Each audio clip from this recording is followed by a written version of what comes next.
Саламатсыздар ма оқушылар? Мен Ыбырай Алтынсарин атындағы номер 65 мектеп гимназияның математика пәнінің мұғалімі Ұлымбетова Анарболова. Бүгін біз 6 сыныптарға шамалардың арасындағы тәуелділіктер тақырыбын өтетін боламыз.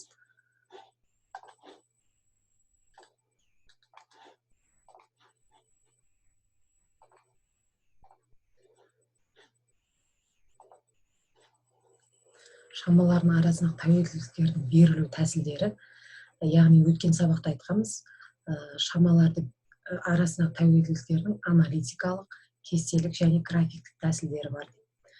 Біз бүгін аналитикалық тәсілдің, яғни формула арқылы берілетін тәсілдің екінші сабағын өтетін боламыз. Осы сабақтағы оқу мақсаттары: сипаттамасы бойынша тәуелділіктің формуласын жазу, бағалау критерийлері. Оқушы аргументтің берілген мәніне сәйкес функцияның мәнін табады, және керісінше функцияның берілген мәніне сәйкес аргументтің мәнін табады. Функцияның анықталу аймағын және мәндерінің аймағын табады. Егер x айнымалысының әрбір x элементіне жалғыз ғана y санын сәйкестендіретін f ережесі берілсе, онда анықталу аймағы x женінде болатын y тең f от x функциясы берілген деп атаймыз. Бұл жерде функцияның анықталу аймағы тәуелсіз айнымалы x-тің барлық мүмкін мәндері. Тәуелсіз айнымалының қабылдайтын барлық мәндері функцияның анықталу аймағын құрайды. Тәуелді айнымалының қабылдайтын барлық мәндері функция мәндерінің жиынының аймағын анықтайды. Бұларды қазір есеп шығару барысында түсінетін боламыз. Белгіленуі f от x функциясына сәйкес анықталу аймағы t от x немесе t y деп белгіленеді. Енді назарларыңызды шамалардың бірі, екеуінің көбейтіндісі болып келетін тәуелділіктерге аударғым келеді.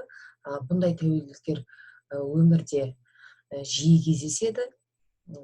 Біз білеміз, мысалға жылдамдық пен уақыттың көбейтіндісі ол жолды беретінін, өнімділік пен уақыттың көбейтіндісі жұмысты беретінін, баға мен тауардың санының көбейтіндісі бағаның құнын беретінін, ұзындық пен еннің көбейтіндісі ол тіктөртбұрыштың ауданын береді.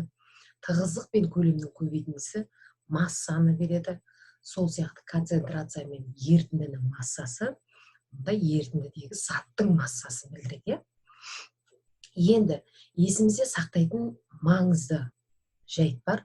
Ол шамалардың арасындағы өзара байланысты шамалардың өлшем бірліктері өзара келісілген болу керек.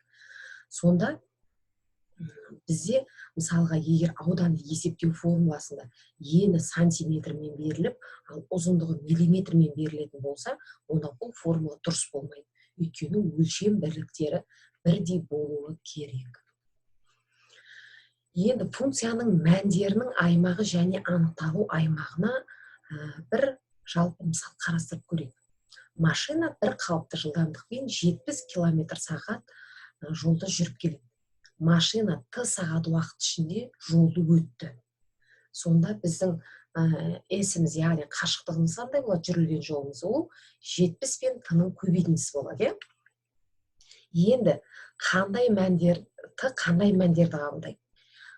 S қандай мәндерді қабылдайды? Әрине, уақыт ол әрдайым 0-ден үлкен болады, немесе тең болады. Сол сияқты жүрілген жолда бізде 0-ден үлкен болады, немесе 0-ге тең болуы мүмкін. Егер қозғалыссыз тұратын болса, онда жүрілген жолда уақытта 0-ге тең болуы мүмкін. Сонда барлық мәні қай тәуелсіз айнымалыны қабылдайды? Функцияның анықталу облысы дегеніміз ол t-ның қабылдайтын мәндері болып тұр, ал тәуелдінің ауыспалы мәні шығады, яғни бұл мәндер облысы. Бұл S-тің мәні болады. T-ға мән берген сайын S өзгеріп отырады деген сөз. Енді мынандай бір тапсырма қарастырайық. Мысалға, 3-ші кестедегі бос орындарға формулалардағы шамалардың өлшем бірліктерін жазыңдар дейді.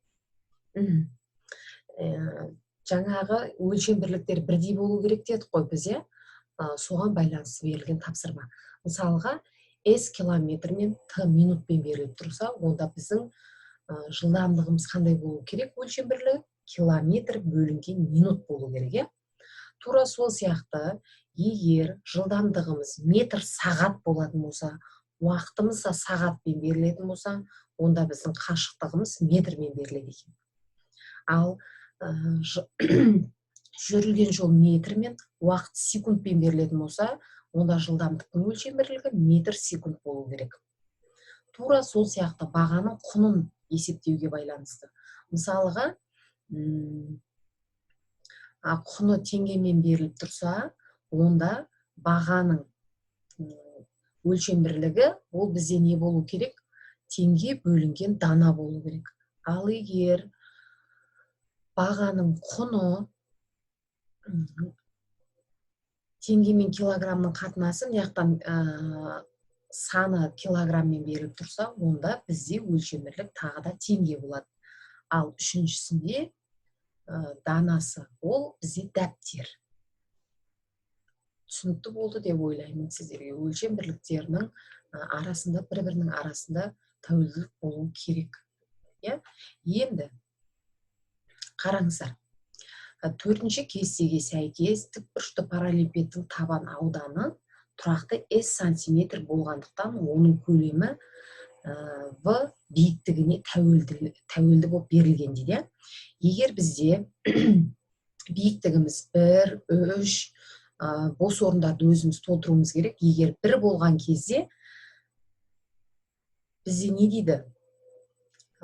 Көлеміміз 42 болды дейді. Мына жерде өлшем бірлігін жазуда қате кетіпті. Көлемнің өлшем бірлігі мына жерде сантиметр куб болу керек. Енді тікбұрышты параллелепипедтің табан ауданы тұрақты болғанда, оның көлемінің биіктікке тәуелділік формуласын жазуымыз керек. Тікбұрышты параллелепипедтің табан ауданын табуымыз керек. Кестедегі бос орындарды толтыруымыз керек. Қараңыздар, егер биіктік 1 болған кезде көлем 42 болды дейді. Ал биіктік 3 болған кезде, онда көлем қанша болды дейді? 126 болды дейді. Демек, осыдан формуланы жазуға бола ма? Формула бізде неге тәуелді болып тұр? Көлемнің формуласы. Көлемнің формуласы бізде ашты қаншаға көбейткен кезде? 1 болған кезде ол 42 болып тұр, 3 болғанда 126 болып тұр. Сонда 2 болған кезде қанша болды ол? 2 болған кезде ол 84 болды. Демек, бұл жерде тура пропорционал болып артып жатыр. Осы кестені өздеріңізге толтыруға тапсырамын. Келесі. Осы сол кестені толтырып, маған кері байланыс ретінде жіберсеңіздер болады. Зейін қойып тыңдағандарыңызға рахмет. Сау болыңыздар.